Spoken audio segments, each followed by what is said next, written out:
Que Dieu vous bénisse, mes bien-aimés dans le Seigneur. J'ai un message pour vous aujourd'hui. C'est dans le livre de Jean chapitre 5, verset 1, là où la Bible dit qu'il y eut une fête en Jérusalem et Jésus monta à Jérusalem. Or, à Jérusalem, la Bible dit qu'il y avait un paralytique qui était malade pendant 38 ans. Et tous étaient dans la piscine, cherchant l'air de délivrance, cherchant l'air miracle. Il était toujours dans la piscine, ce jeune homme, pendant 38 ans. Mais il était toujours là. Bien-aimé, ton problème à dire, ça fait combien de temps? Peut-être une année, peut-être 2 ans. Et tu te fatigues déjà. Reste dans la présence de Dieu. La Bible dit, ce jeune homme était toujours là dans la piscine. Attendez les mouvements de l'ange. Car l'ange de l'Éternel descendait de temps en temps dans la piscine. Il y avait une condition pour être guéri dans la piscine. Il faut se jeter dans la piscine, la première personne. Et ce jeune homme était malade. Comment il peut se jeter? Parce qu'il y avait beaucoup de gens là-bas qui se précipitaient à chercher la délivrance. Bien-aimé, et par là que ce jeune homme a diré sans sa guérison. Parce qu'il y avait toujours quelqu'un qui sautait les premiers avant lui.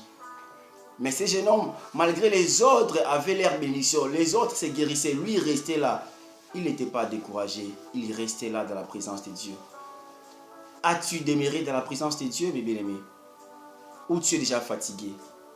J'aimerais te défier, mes bien-aimés dans le Seigneur, toi qui as duré longtemps dans cette situation, les problèmes qui te dérangent, la maladie, les situations financières, matérielles, tout ce qui te dérange, reste dans la présence de Dieu. Car Dieu a prévu une journée spéciale pour toi. Là, il dit, ce jeune homme, comme il était toujours dans la piscine, il y avait une journée que Dieu a prévue pour lui. Et Jésus est passé par là. Jésus est passé par là. Ce jeune homme, ce miracle était différent. Pourquoi? Parce que tout le monde qui se guérissait là-bas, bien, mais si tu es guéri dans la piscine, ça veut dire que tu dois se jeter dans la piscine. Tu dois se mouiller dans la piscine. Mais ce jeune homme, ce miracle était différent parce que lui était guéri sans se mouiller dans l'eau. Il n'était pas jeté dans l'eau, mais il était guéri. Pourquoi? Parce qu'il avait la patience de rester dans la présence de Dieu. Et Jésus est venu manifester les miracles dans sa vie, particulièrement, d'une manière différente. Laisse-moi te dire, ton miracle est différent. Si tout le monde s'est mouillé dans la piscine pour être guéri, toi tu ne seras pas mouillé. Ton miracle est différent. Mais il y a un seul problème, tu dois rester là. Si ce jeune homme était fatigué, il voulait quitter la piscine, peut-être toute sa vie, il pouvait rester paralytique ou malade. Mais parce qu'il avait la patience, parce qu'il était là toujours dans la piscine, Jésus l'a trouvé là-bas. Et il te demande, veux-tu être guéri? Veux-tu être guéri?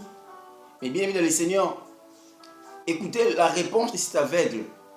Non, de cet malade. Il a dit que je suis seul, il n'y a personne qui peut m'aider pour me jeter dans la piscine. Parce que pendant que je vais se jeter dans la piscine, il y a toujours quelqu'un d'autre qui se jette avant moi. Bien aimé dans le Seigneur, voilà pourquoi ce jeune homme était toujours là. Parce qu'il y avait quelqu'un d'autre qui s'est jeté avant lui. Il a fait des efforts pour se jeter, mais il n'arrivait pas toujours. Quelqu'un d'autre s'est jeté avant lui. Pourquoi? Parce que d'autres gens, ils avaient des personnes qui les aidaient pour les jeter dans la piscine. Lui, il n'avait personne. Il a dit, je n'ai personne pour me jeter. C'est-à-dire, d'autres avaient des gens de leur famille qui les aidaient pour les jeter dans la piscine, mais lui, il n'avait personne. Bien, peut-être tu n'as personne pour t'aider. Peut-être tu n'as personne pour te jeter dans la piscine. Mais ne te décourage pas, reste là. Ton miracle sera différent. Jésus viendra, il y aura ton tour. Que Dieu vous bénisse.